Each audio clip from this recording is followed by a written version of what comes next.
day, grade 11 students. So welcome back in our statistics and probability virtual classroom. Once again, I'm Miss Elaine to discuss a new lesson of your statistics and probability. Before we will discuss a new lesson, let's have a recap of your past lesson. So let's have this instruction. So read the following statement carefully and determine whether it is true or false. Write the word true if it is correct and false if it is incorrect. Then modify the statement to make it true. Okay, let's have your first question.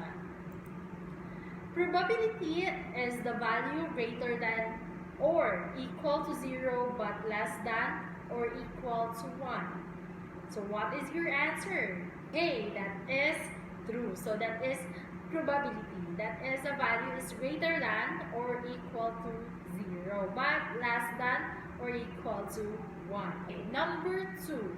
Discrete variables are the infinite numerical values like heights, weights, distance, and length. It is true or false? Your answer is false. That is a continuous variable. So when you say discrete variable, that is true count. Number 3, 34% is also equal to 0.34. It is true or false? Our answer is true. Very good. Okay, number 4. The mean, the mode, and the standard deviation are the measures of the central tendency. It is true or false? The answer is false because the measure of the central tendency is the mean, median, and the mode. Okay. For number 5, the mean is equal to the summation of scores divided by the number of cases. It is true or false? Our answer is true. Okay, so I know you got a perfect score. So meaning you understand our past lesson. Let's have another activity before we will discuss a new lesson.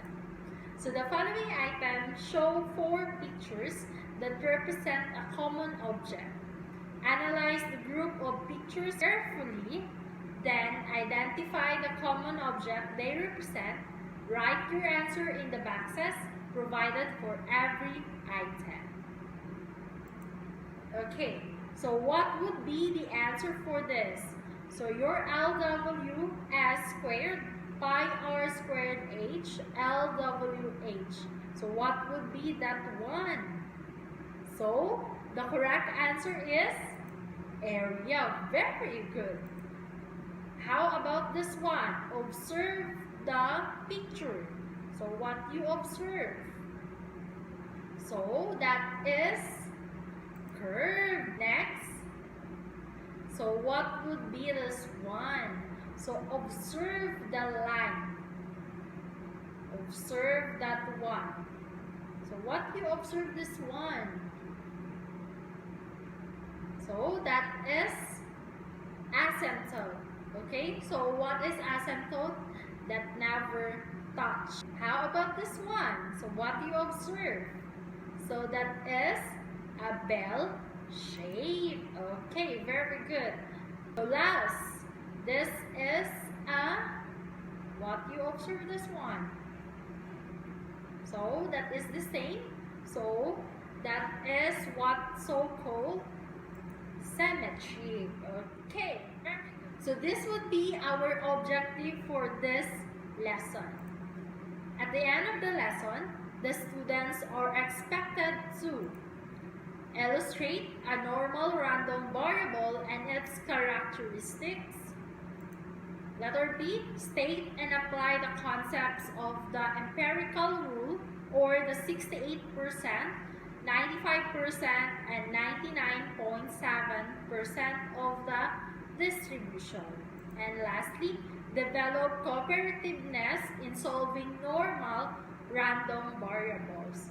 So our lesson for this day is all about the normal random variable. So this is quarter 3, module 3. So what is normal probability distribution or normal random variable? So that is a probability distribution of continuous random variables. It shows a graphical representation of a random variables obtained through measures like the height and weight of the students. So later on, we will discuss furthermore about the normal random variables. So what would be the characteristics of a normal curve? So when you say a normal curve, that is a graphical representation of the normal distribution, is popularly known as a normal curve. The normal curve is described clearly by the following characteristics. Okay, number 1. So the normal curve is a bell shape. So this is a bell shape. So that is the number 1 characteristics of a normal curve. Okay, let's proceed to number 2.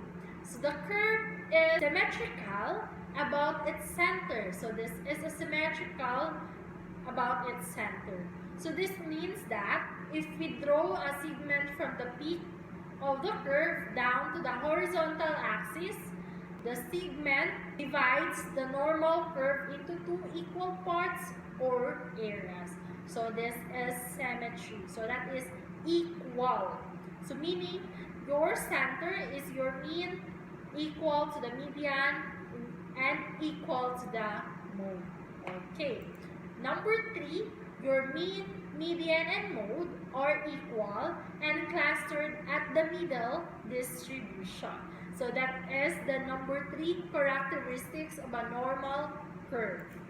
Number 4, the width of the curve is determined by the standard deviation of the distribution. So this is your width of your curve that is determined by the standard deviation of the distribution. Okay? For number 5, the tails of the curve are plotted in both directions and flattened out indefinitely along the horizontal axis. So the tails are thus asymptotic, so to the baseline. So a portion of the graph that is asymptotic to a reference axis or another graph is called an asymptote. So that is always approaching another but never touching. So that is asymptote. For number 6, the total area under a normal curve is 1 or 100%. So that is why symmetry, so that is divided to 2, so meaning that is 50% and 50%. So that is equal to 100%. Okay, so how to construct a standard normal curve? Okay, so number 1, it should be a bell shape and symmetric about its center. So that is for the number 1. Number 2, both sides of the tails of a normal curve should not touch the horizontal axis. So it will be asymptotic. So it will not touch your horizontal axis. For number 3, in the horizontal axis, use 0 at the center where the mean is located and use 1, 2, 3 to the right and -1, -2, -3 to the left. So it's the same with the number line. Okay, for number 4, the distance of a number in the horizontal line or the x-axis should always proportion. Okay, so that is proportion. So 1, 2, and 3. So let's have the empirical rule of a normal random variables. So the 68%, the 95%, the 99.7% rule is better known your empirical rule. Okay, this one. So this is your 68%, 95%, and 99.7%. 13.5 plus 34 plus 13.5, that is equal to the 95. And for the 99.7, just add all the number here. So to get your 99.7%. The empirical rule that is 68% of the data lies within the 1 standard deviation of the mean. And for the 95% of the data lies within the 2 standard deviation of the mean.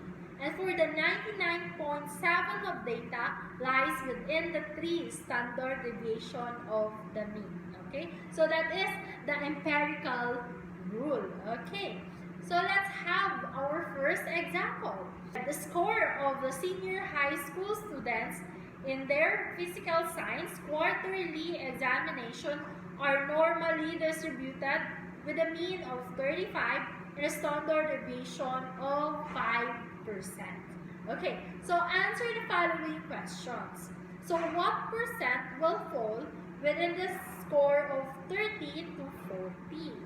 And what scores fall within the 95% of the distribution? So let's have your first question. What percent will fall within the score of 30 to 40? So just observe your mean, that is 35%. So that is your center. And your standard deviation of 5.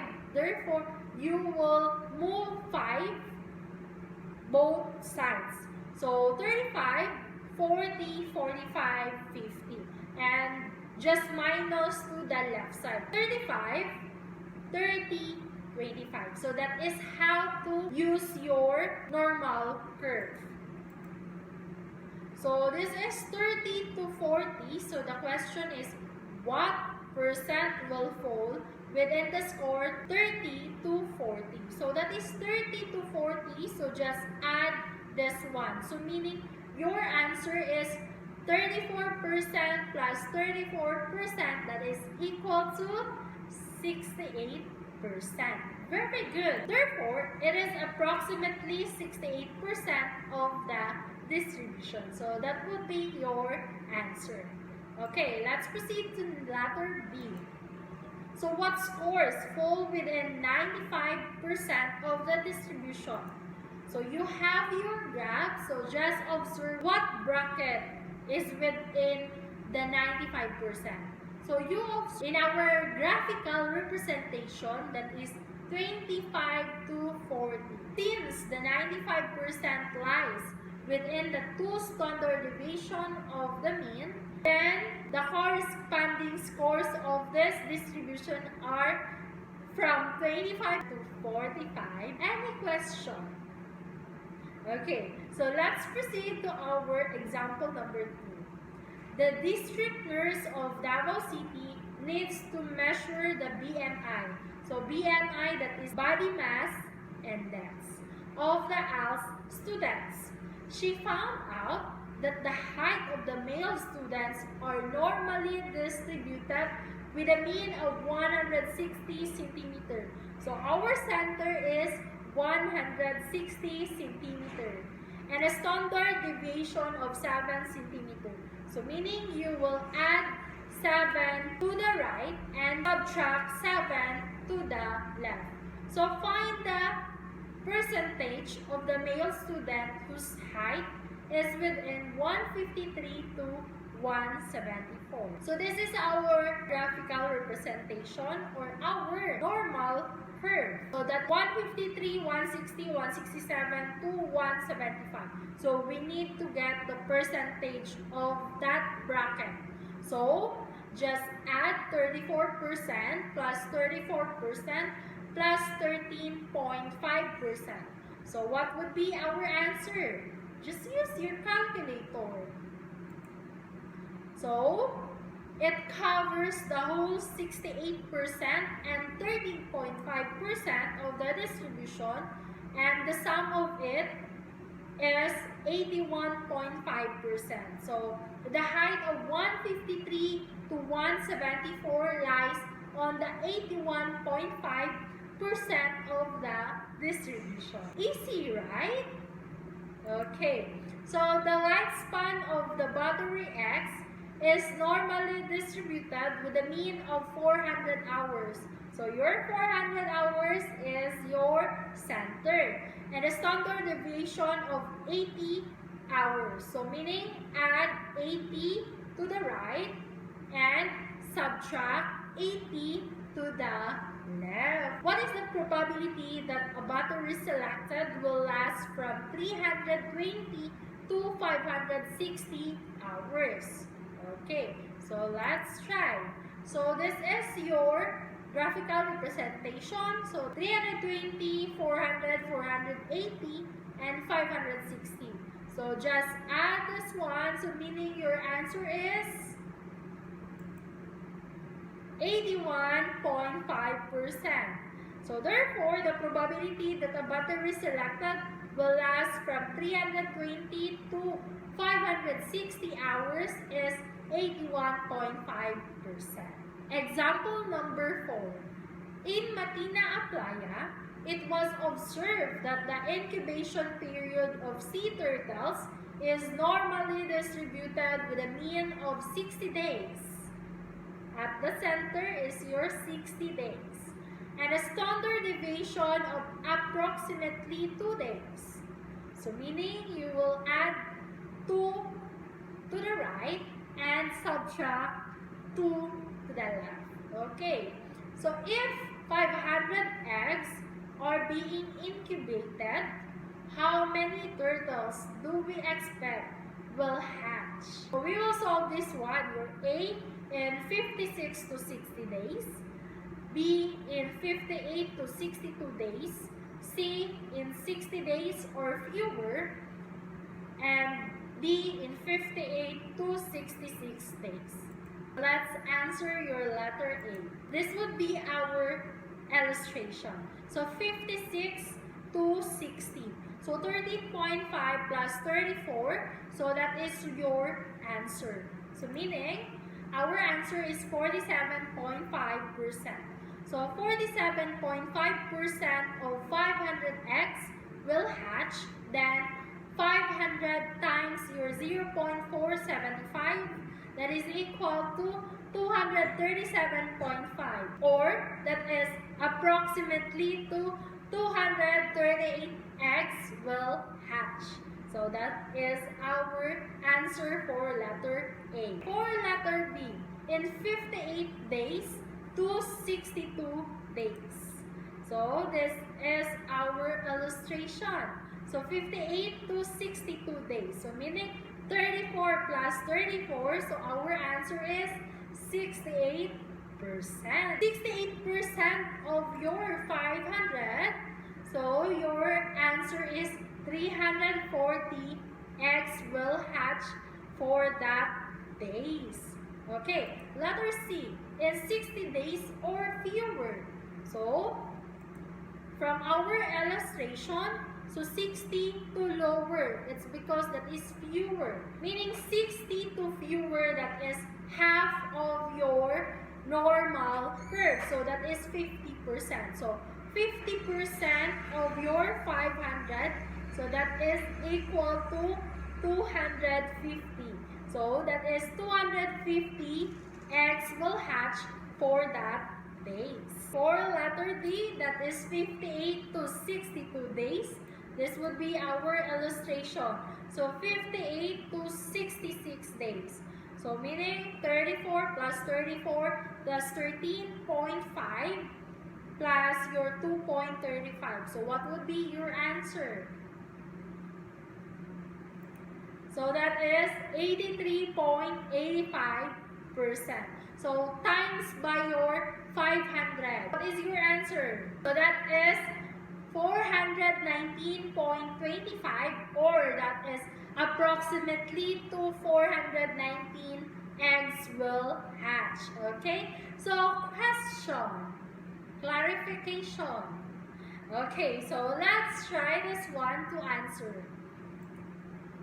So this would be your application. So read and analyze the following problem to answer the question. Government launched enhanced community quarantine on March 15, 2020 as a preventive measure to fight the spread of COVID-19 in the country. So many of us experience difficulties in getting our daily needs, like food or getting money to pay for our bills and rentals. So our government give financial support and food, but it is not enough for the people. Fortunately, we are blessed because the spirit of love and generosity is still present in the heart of our fellow countrymen.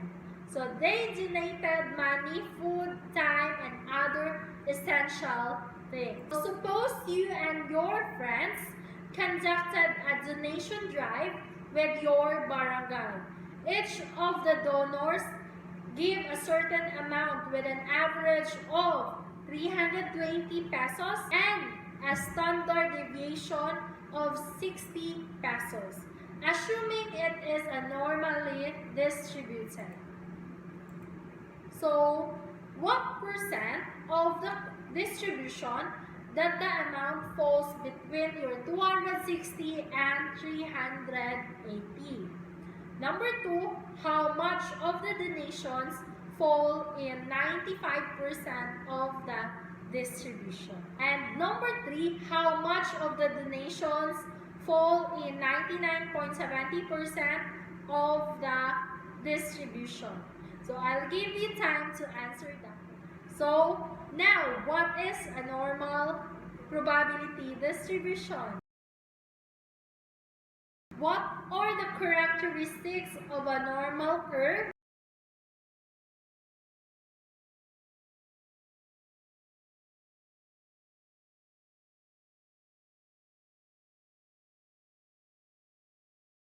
What is the empirical rule of the normal curve? I hope that you understand our lesson. And I'm for sure that you get another information about the normal random variables. So this would be your quiz.